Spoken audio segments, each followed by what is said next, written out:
I can't believe I'm still on doppelganger watch duty. And we're a whole bookstore filled with books. Even if they're being used as seating because the shelves have been smashed up for kindling. But yeah, I feel you. I could be reading right now. If I was any more bored, I'd be putting a literal hole in my head. What, like they did in the end of Life of Pi? Don't you mean Darren Aronofsky's Pi? What's the difference? Yes, exactly like that. Ooh, I have a drill. Oh, can I help? Whoa. Chill out, you guys. Jesus fucking Christ. I'm pretty sure she's being facetious. I hope she is. Facetious. Back off. Put the drill down. Aww. Put it down. Okay, fine. Give it to me. Did I hear correctly that trepanning was back in vogue again? Huzzah! Nope. Clean the wax out of your ears and get back to cataloging books. Well, back in my day, a lad took pride in the hole in his head. Now it's all germ theory, this and evidence-based that. I meant that I just can't believe I'm in hour 4 of sitting here watching our evil twins. They're not even doing anything worth watching. I didn't sign up for voyeurism. You joined a cult dedicated to watching movies. Isn't that more than a tad voyeuristic? I say, embrace my, I mean, your voyeuristic tendencies. It's surveillance, not voyeurism. Potato. Potato. There is literally a hole in the wall where we can see it all. There's a place in France where the naked ladies dance. No singing. Oh. This is unbelievable. The whole strip mall got rebuilt. Okay, fine, this time as a mall. But my bookstore got rebuilt too. And the first thing you idiots do is tear it apart and turn it into a motherfucking pit of despair. Of course. It was completely lacking in the proper aesthetic. Oh, you and your goddamn aesthetic. What's aesthetic about this? It's all part of the post-apocalypse / urban decay / liminal space aesthetic popularized by retrofuturist artist Simon Stillenhag. It's wildly popular with the kiddies, or didn't you know? Did I hear someone say post-apocalypse? Call that fair? 'Cause I don't. That's just life, I guess. Life. Don't talk to me about life. Oh, fine. Go sulk about it. Professor Andrea, just another 4 hours in your shift on the stool of observation. Trademark. Stiff upper lip. Yeah, we have to keep careful watch of how and when they inevitably start mutating into super science flesh freaks.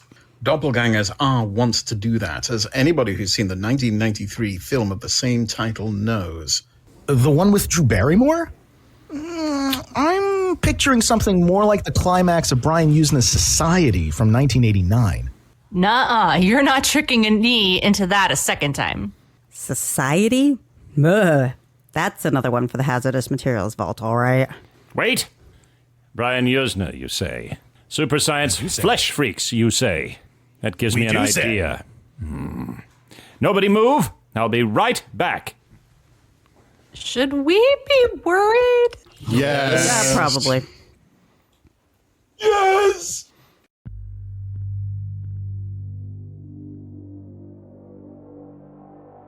Within the depths of the mysterious Mall of Misery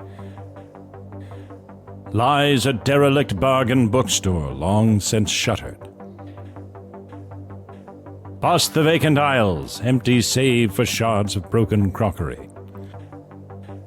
On the floor amongst the shelves that once housed volumes since plundered by cultists and criminals, a secret society assembles to scrutinize those films which are rumored to drive viewers to madness and dissolution. Draw closer, dear listener. Let your trembling ears sup upon the eldritch knowledge of the Cinemania Society.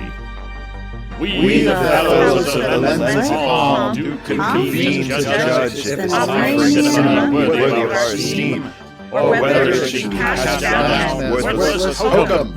Let us start our friends' judgment. We the fellows... Oh. Welcome, irascible iconoclasts, to this conclave of the Cinemania Society. Please be seated. And welcome to our listeners, to whom I will now issue this warning. We, disciples of the Cinemania Society, have studied the mysteries of the motion picture and meditated upon the silver screen for many years. Therefore, we have become inured to the films we scrutinize, which may contain hazards unsuitable to young and sensitive ears. As such, we advise anyone listening to do so with discretion. Guard your ears carefully, lest you develop a severe and irreversible case of cinemania. Present tonight at our conclave are... Scrutinizer Zachariah, guardian of the door. Profligator Daniel, possessor of the word. Auntie Hope, keeper of the books and the booze. Professor Andrea, scholar of San Francisco. Verifier Andy, master illuminator. Not present at our conclave tonight is Arbiter Alessa, voice from the outer world, likely foraging for freegan fodder at the food court. Hope we don't end up with any floor scores this time. Kidding. I hate getting floor dirt in my food. I am Cinquisitor Ethan, maven of the montage. Wait, didn't you used to be keeper of the lenses? Yeah, but I had to hawk the lens kit to buy our Cinemania mobile. Is that what you call the minivan parked out back where we're having to sleep in shifts? Well, you can't deny it is cozy. Nobody's had a shower in a week. Ah, come on. A sponge bath in the public bathrooms is just as good. No, it's not. It's not. At least we have somewhere to sleep at all. That's a marked improvement. The Honda Odyssey fucks hard. The seats fold all the way back. Hold it.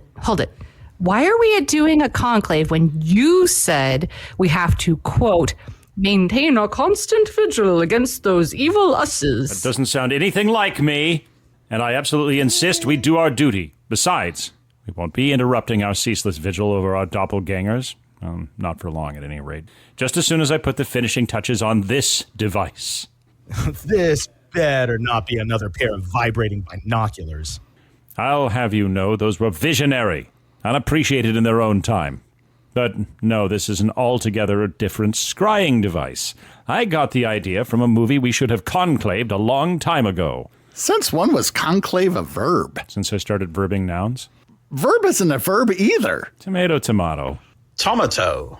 Anyhow, it's time to unveil. Tonight's film is from 1986. More 80s movies? Jeebus H. Cripes. There's 80s movies, and then there's this movie. It's a cinematic masterwork. Nightmare. Produced by Brian Yuzna and directed by Stuart Gordon. From Beyond. Wasn't there an H.P. Lovecraft short story by that name? Indeed. This film is Yuzna and Gordon's second cinematic tribute to Lovecraft. All right, I'll be a master castigator for this one. Read the list of charges.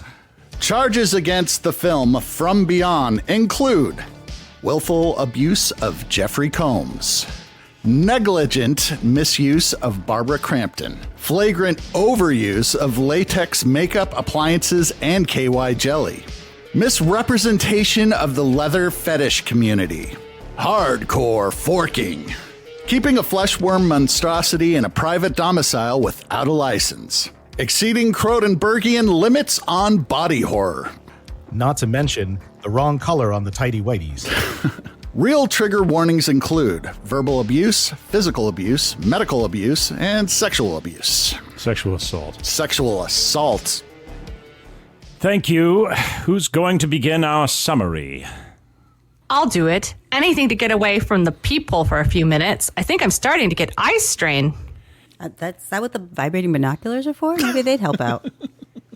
Start reading while I prepare my devices. Oh, the devices.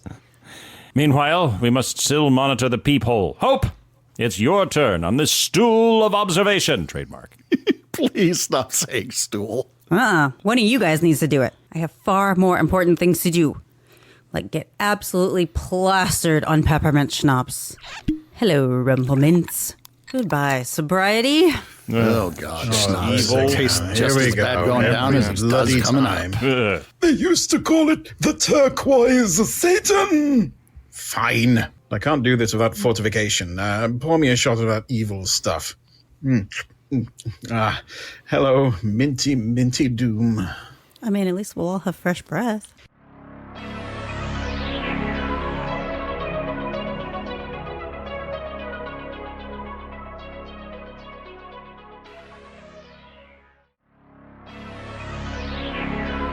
We open on Crawford Tillinghast, played by sprightly young Jeffrey Combs, hard at work in an attic that's been converted into a laboratory. Tillinghast sports an Angora sweater so plush Ed Wood would have been green with envy, or possibly pink. Banks of equipment that look more suited to a nuclear power facility ring a towering confection of electrical doodads crowned with a blue glass sphere and 4 massive tuning forks.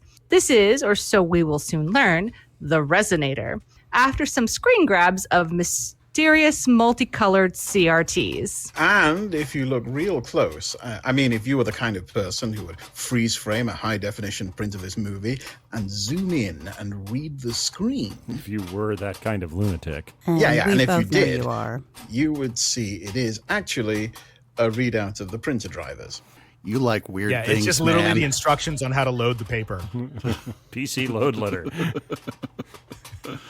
Not the only load we'll be seeing in this movie. Boy. You like weird things, man.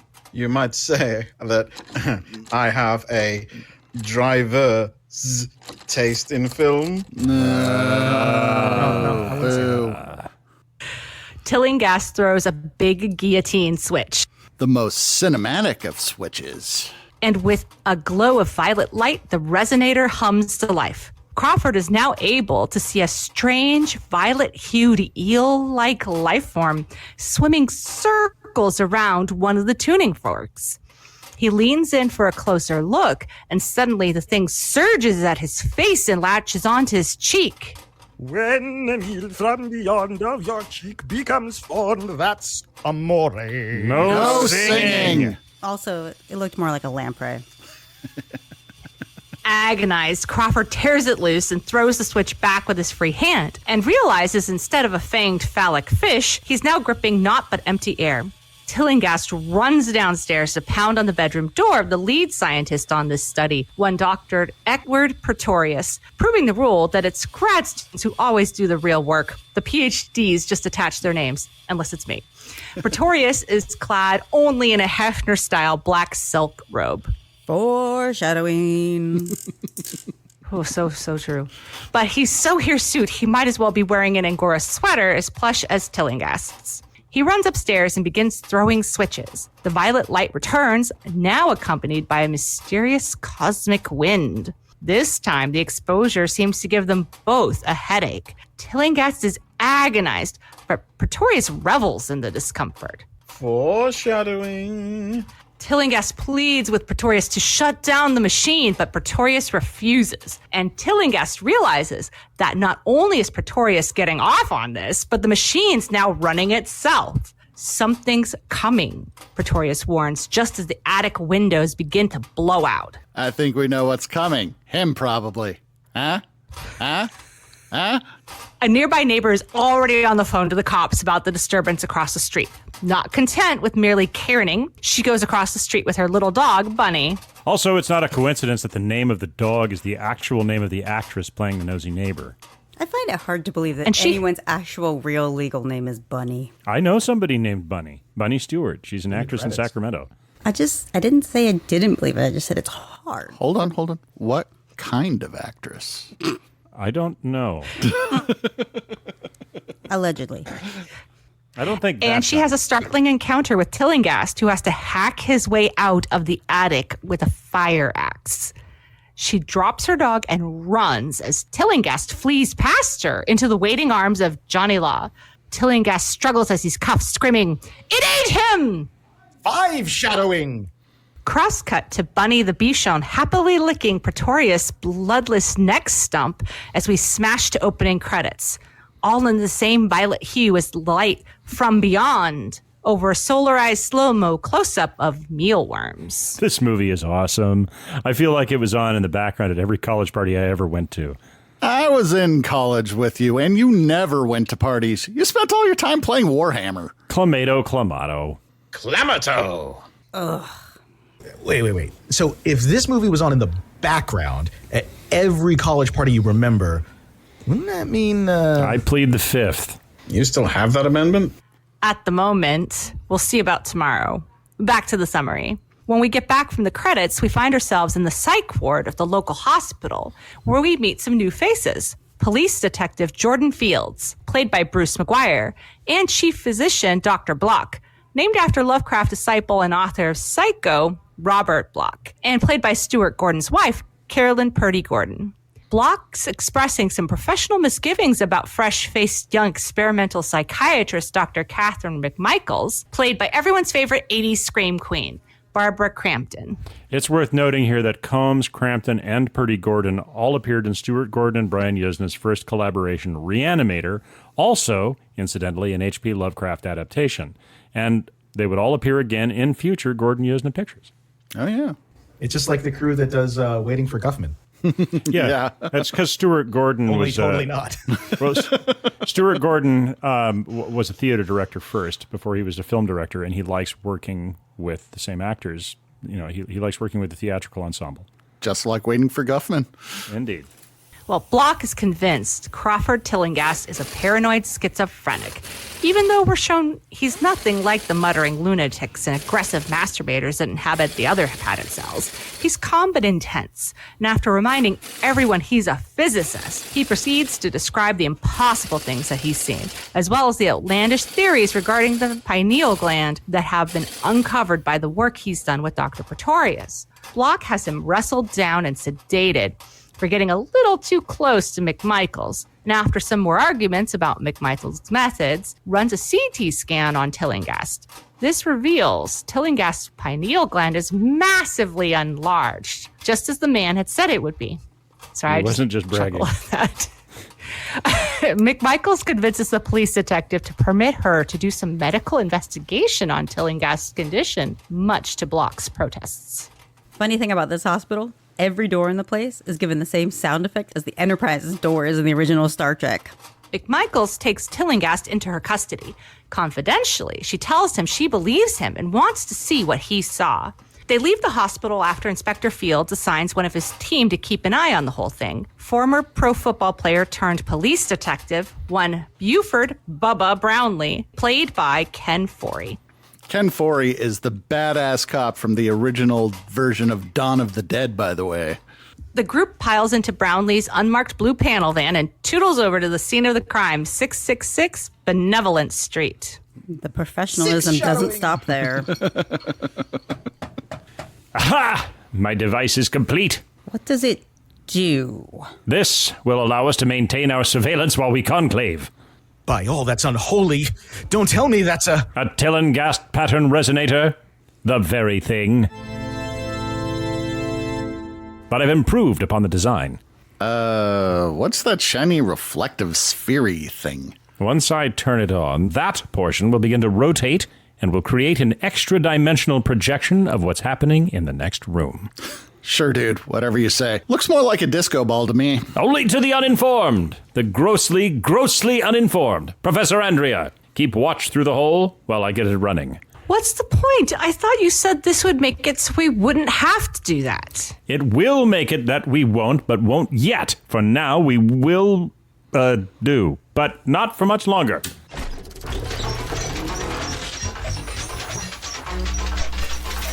Damn! The Finley sprocket must have gotten jammed on the Frabble flange.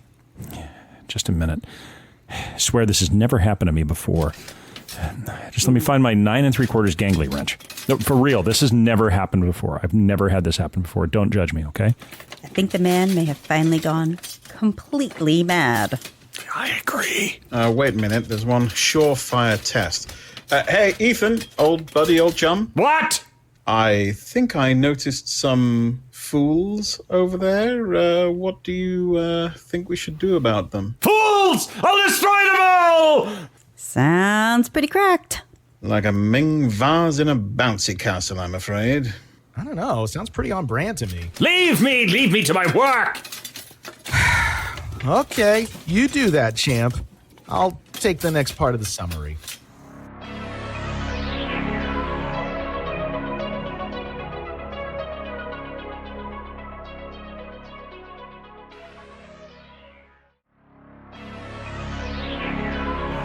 So, here we are at the Pretorius Foundation, a terrifying, creepy mansion at 666 Benevolent Street. Not that we're laying on thick or anything. Dr. McMichael seems eager to go on, but Tillinghast is still shaken up from his experience and not exactly fond of the idea. He tries to escape the van, only to be told by a chuckling Detective Brownlee that, sorry, there's child locks on his unmarked murder van. This guy is just so above board. Should have gone with the Honda Odyssey. To look less murdery? Yeah, but I mean, what ride could possibly look more murdery than, a panel van? Clown car full of divorced Republicans? A boxcar filled with severed hands? Skeleton horse, like skeleton horse, but it's on fire. Shut up! Get on with it. Anyway, so McMichaels reassures Tillinghast that the only way to clear his name and prove he isn't crazy is to go back to the scene of last night's head unscrewing. Yeah, and PTSD be damned. So into that scary mansion we go. It might look like a haunted nightmare on the outside, but that's not so bad because the interior is arguably worse. For some reason, there is Civil War era memorabilia everywhere. Old "Don't Tread on Me" signs, picture of dudes with whiskers like they got infested with fluffy jowl weasels. A real danger in those days. And colonial era flags. Ah, yes, the good old bars and anus. That's a ring of stars representing the original 13 colonies, I'll have you know. Yeah, rebel scum. So, they have a look around. Bubba has brought along an entire set of weights with him like he's moving in for no reason that will ever be explained. Like right alongside the space gonorrhea. Foreshadowing? I thought it was a space herpy. No. Tillinghast slips away almost immediately, and the others set out after him expecting to find him in the attic where it all began. There's a brief pit stop on the way, however, when they come across Dr. Pretorius' room and they find his elaborate S&M dungeon, complete with a TV showing Pretorius having all kinds of naughty fun.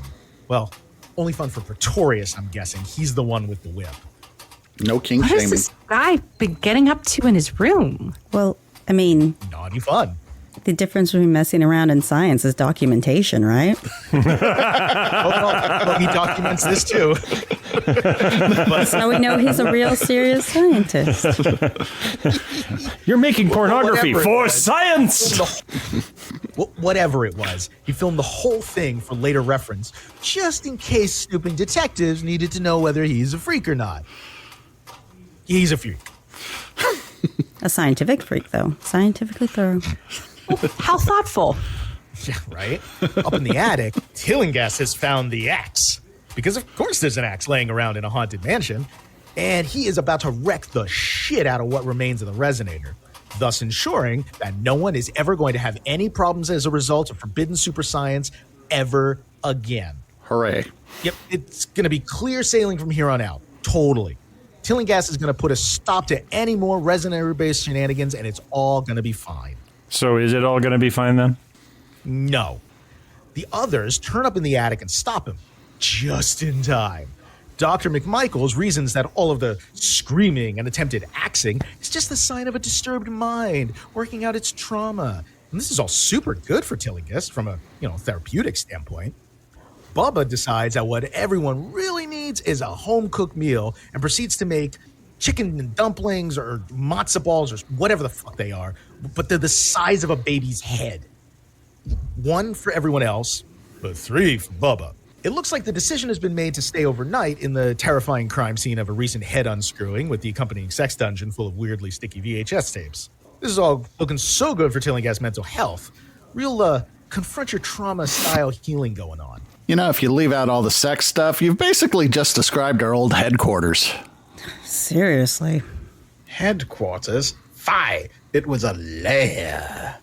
Now, after dinner, Tillinghast gets to work fixing the resonator, has a little chat with Bubba while Dr. McMichaels takes a post-dumpling nap. Yeah, He she'd talks need about to. exactly how much of a freak Dr. Pretorius was, because we didn't already get that idea. He's always getting up to noisy and demanding sex all night. Apparently, it was all not enough for him, and he craved the extra sensory stimulation that you can only get from a resonator high. Super charming. It's like they always say, you can't just resonate your way out of your problems. Not with that attitude, you can't. Now, speaking of resonators, pretty soon, Tillinghast has the machine fixed up enough to give it a try. This will surely prove that he's not crazy and is definitely a good idea all around. Tillinghast warns them not to move while the resonator is resonating, because otherwise they will resonate the resonation field and cause resonations, some shit. Essentially, if you move, you get bit by the space bugs. Don't struggle or you'll have trouble. Stay totally still or you'll end up ill. Better not move or your head gets unscrewed. If you wiggle, your problems get biggle. Yeah, all of that, sure. Anyway, Tillinghast throws the switch, and soon everything's going all purple again. Turns out he's not crazy. The whole world is crazy. The sexy Dr. McMichaels is clearly kind of into it straight away, and then really into Crawford, which is why no one notices at first when the alien space bugs just start drifting into view. Medical ethics much? And they're not exactly a bastion of professionalism here. Who the fuck cooks meals and has a sleepover at an active crime scene? Speaking of that guy, Bubba sees something and goes to investigate. And as previously mentioned, his problems get biggle. He's bit by a space jellyfish thing with teeth. However, that's only the beginning, as guess who's back? Walking out of the shadows looking very ominous and very hairy, it's none other than Dr. Pretorius. And he's got his head screwed back on. And you remember how before it was mentioned that he might be kind of a freak? Well, he's, What? What? Tell us. Hit us with the bad news. What's the worst that could happen? Could he be? He's nude, isn't he? so nude. Whatever he was doing on the other side of infinity, he didn't need pants to do it. And the good doctor, he really wants everyone to know how well his life choices have worked out for him. You see, the loss of his earthly body is a small price to pay for everything he's getting up to since, like last night. In fact, he has moved beyond small considerations like life and death, good and bad, and why you ought to keep your skin all in one place. From this point on, we are in 80s body horror special effects, people. Like, I'm calling it Carpenter alert. Are you sure? You realize there's a certain amount of oozing pustules and writhing flesh tentacles that are required for a full Carpenter alert.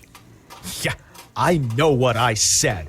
And yes, things are gonna get pretty, icky from this point onwards. The only thing that matters is the mind, explains Dr. Pretorius, and he demonstrates this by pulling his face off very calmly. He pulled his face off. Seems like you could have just written that down on a Post-it note or something. You didn't have to go to the trouble of oozing everywhere. I told you, we are in full Carpenter alert situation here, people. And that means if someone needs to say something, they say it with tentacles or testicles, one of the two. Both. Bubba prefers to let his great big gun do the talking. No, not that gun. The shooty gun. And the only thing it has to say is goodbye. He shoots Pretorius, but that does nothing, as you might expect by now. Fortunately, Tillinghast is able to turn the machine off, and instantly, everything is normal again. It's actually a pretty effective effect, the way that the purple madness flicks off so jarringly as soon as the resonator is deactivated. So following this highly scientific experiment, everyone stops for fried eggs in the kitchen and a discussion about where to go from there. Bubba, quite naturally, feels like he's seen enough, but Dr. McMichaels is intrigued. Her interest is piqued, and she wants to know more. She actually wants to try again and see what more can be learned by further stimulation of the pineal gland with more resonating. She feels that this is, of course, perfectly rational course of action, and they have a scientific duty to learn more, and is a little put out. But everyone else seems to feel that this is actually not a wise course of action. I mean, it's right there, waiting to resonate. You have to resonate when you find a free resonator just lying around. I mean, or you could just not. Fools! I'll destroy you all! I mean, sure, on with the summary.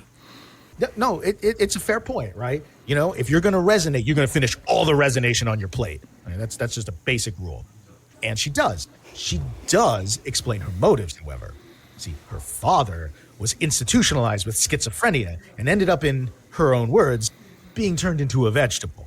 You know, proper scientific psychological terminology right there. She is hoping that there is some deeper knowledge about the workings of the mind just waiting to be found that might lead to better treatment in the future. Because, you know, women can't be motivated by anything other than daddy issues. If you think about it, it would be crazy not to resonate right now and check out the cool space bugs and flesh monsters, right? The others disagree. So they decide to sleep on it. They decide to sleep on it in an active crime scene house. Yeah, that cannot be emphasized enough. All of this is happening in an active crime scene. From last night. Yeah. Yes, where the blood and body outlines are still on the floor. They're eating a dead man's food out of his fridge. Yep. However, after an unsatisfying night's sleep in what is probably the wedding bed of a disgraced Kentucky colonel or some shit, Catherine wakes up with some big feelings, trademark. Clad in a Victorian-era nightdress that she got from God knows where, Catherine is compelled to creep back up to the attic to have another go with the resonator. Wait, did you say resonator or vibrator? Hitachi Magic Wand, though, right? Vibrator, vibrator. Vibrator. If you were all quite finished, I was trying to say I have gotten my improved resonator up and running. So, what's so improved about it? Just look at all these improvements. Look at them. That's nice, man. Real good improving there. Now, let's hear what they're saying about us.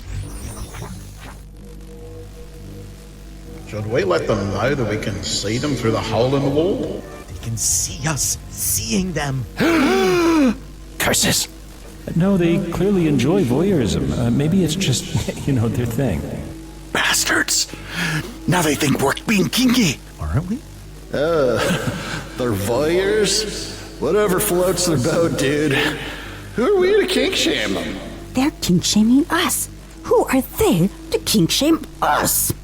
I think they can see us seeing them. They can see us seeing them seeing us. Double curses! We should do something kind for them. They're such nice people. They're gonna do something to us. I think they might know we're planning a surprise for them. They know where we know that we know. Triple curses! Quick, shut it down. Guys, they know we're here and they know we're watching them. I have a plan I have carefully laid for just such a development. When? When did you lay a plan? Before, when I was over there in the little room where I lurk and lay plans. You were laying? Liar! It's a great plan. Allow me to explain. What's the genius idea then? Oh, I think I know. Flee! Yep, called it. Don't forget the resonator. We can't leave any evidence.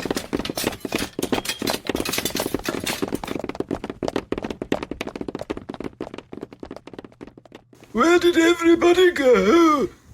Hello? Hello?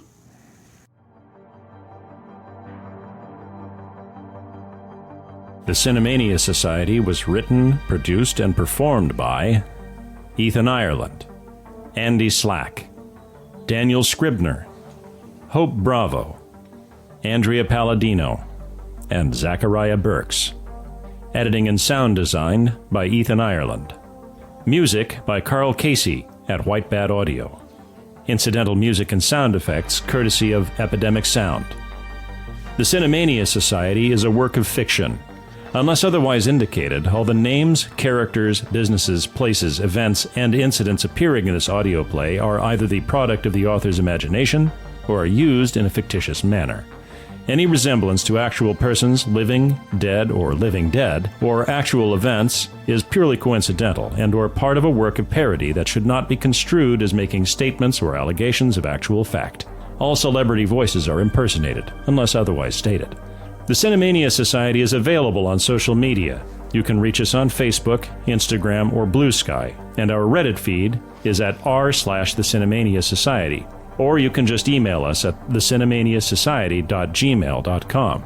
You, yes, you listening right now, please please take a second to drop us a line at any of those places, but particularly at Gmail, because not only are we dying for an excuse to do a listener mail episode, we'd genuinely love to hear from you.